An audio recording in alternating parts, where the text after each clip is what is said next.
Money laundering కేసులో నిందితుడిగా ఉన్నటువంటి సుకేష్ చంద్రశేఖర్ ప్రస్తుతం చేసినటువంటి ఏదైతే సంచలన ఆరోపణలు ఉన్నాయంటే ఒక లేఖ ద్వారా కూడా కవిత అరెస్టుపై ఆయన స్పందించడం జరిగింది. ముఖ్యంగా కవిత అరెస్టుపై స్పందిస్తూ కూడా ఆయన ఒకటే చెప్పారు, ద గ్రేటెస్ట్ తీహార్ జైలుకు స్వాగతం.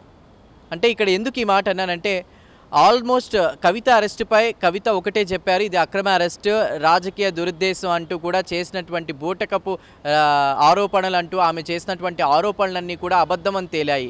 అంటే ఏదైతే ఢిల్లీ లిక్కర్ స్కామ్కి సంబంధించి దాదాపు 100 కోట్ల స్కామ్ జరిగింది, ఇందులో చాలామంది పాత్ర ఉంది, కవిత కూడా మెయిన్ లీడ్గా ఉన్నారు, దీనికి సంబంధించినటువంటి ఆరోపణల్ని అటు ఇప్పుడు ప్రస్తుతం ఆమె నేరం రుజువైంది.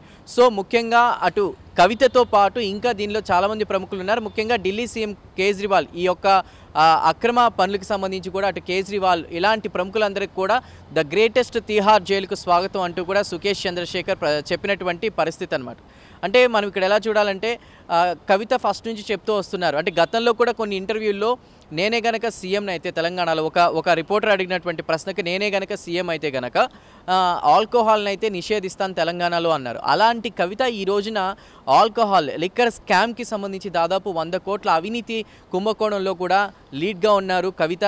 సో ప్రస్తుతం ఆమె బూటకపు ఆరోపణలు లేదా అక్రమ అరెస్టులు, రాజకీయ దురుద్దేశం అంటూ కూడా కొన్ని ఆరోపణలు చేశారు. అవన్నీ కూడా ఇప్పుడు అబద్ధమని తేలింది, నేరం రుజువైంది. కవిత అక్కయ్య అంటూ కూడా సంబోధిస్తూ ప్రస్తుతం సుకేష్ చంద్రశేఖర్ రాసినటువంటి లేఖ ఏదైతే ఉందో ప్రస్తుతం అది సంచలనంగా మారింది.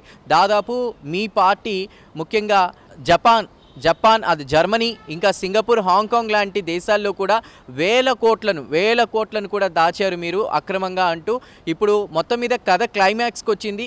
ఈ లిక్కర్ స్కామ్కి సంబంధించి ఎవరెవరైతే ఆరోపణలు ఎదుర్కొంటున్నారో అదేవిధంగా ముఖ్యంగా ఇది కూడా అక్కడ మెన్షన్ చేశారు. కవిత ఏదైతే ఈ లిక్కర్ స్కామ్కి సంబంధించినటువంటి డబ్బాల్ని నెయ్యి డబ్బాలుగా అభివర్ణిస్తూ కూడా చెప్పుకొచ్చారు, అవన్నీ కూడా అబద్ధం అని తేలింది. సో మొత్తం మీద కథ క్లైమాక్స్కి వచ్చింది. ఇక ఎవరెవరైతే ఇందులో ఆరోపణలు ఎదుర్కొంటున్నారో వాళ్ళ నేరాలు కూడా రుజువయ్యి వాళ్ళందరూ కూడా ఇప్పుడు తీహార్ జైలుకి వస్తారు. మీకోసం ఇక్కడ అన్ని ఏర్పాట్లు కూడా సిద్ధం చేసి ఉంచారు, నేను కూడా మీకోసం వెయిట్ చేస్తున్నాను కవిత అక్కయ్య అంటూ కూడా ఇందులో ఇంకా ఎవరెవరైతే ఆరోపణలు ఎదుర్కొంటున్నారో వాళ్ళందరి కోసం ఇక్కడ ఏర్పాట్లు చేస్తున్నారంటూ కూడా ప్రస్తుతం సుకేష్ చంద్రశేఖర్ రాసినటువంటి ఒక లేఖ అయితే ప్రస్తుతం సంచలనంగా మారిందని చెప్పుకోవచ్చు.